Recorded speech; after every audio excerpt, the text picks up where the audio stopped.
All right. Y'all know the meaning of insanity, right? Doing the same thing over and over and over, expecting different results. Well, guess what?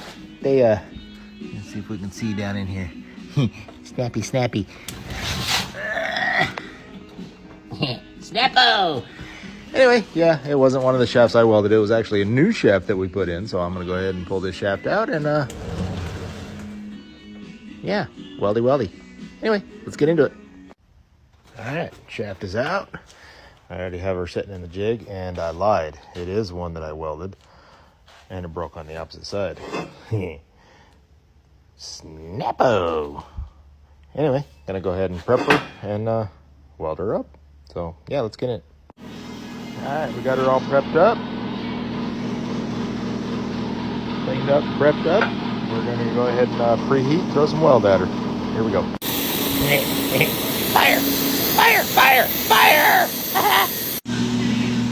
Pass number 1. Pass number 2.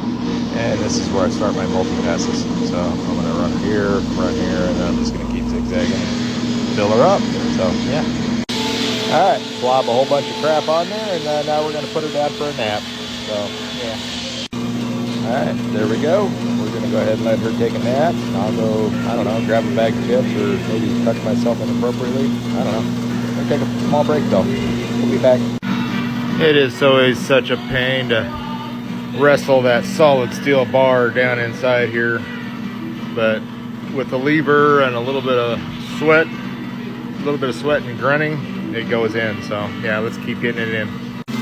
So I realized I probably didn't say anything, but I do have a ratchet strap on that chain and a ratchet strap on this chain.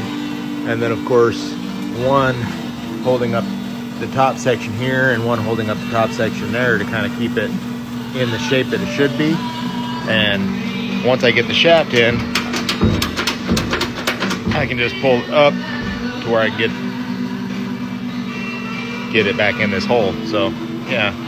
Just, when you're fishing it in there and you're wrestling it around and it's still warm and yeah, it's pain in the neck. Don't forget those. Whoopsie.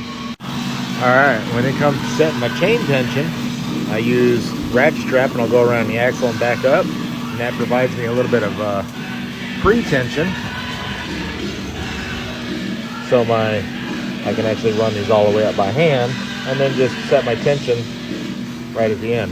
So instead of trying to crank that sucker the whole way up, it just helps out. So there we go, all back together. Good to go. Gonna send her back out in the field and let them break it again and rinse and repeat and over, and I'm sure I'll do it 10 more times. But for now, done.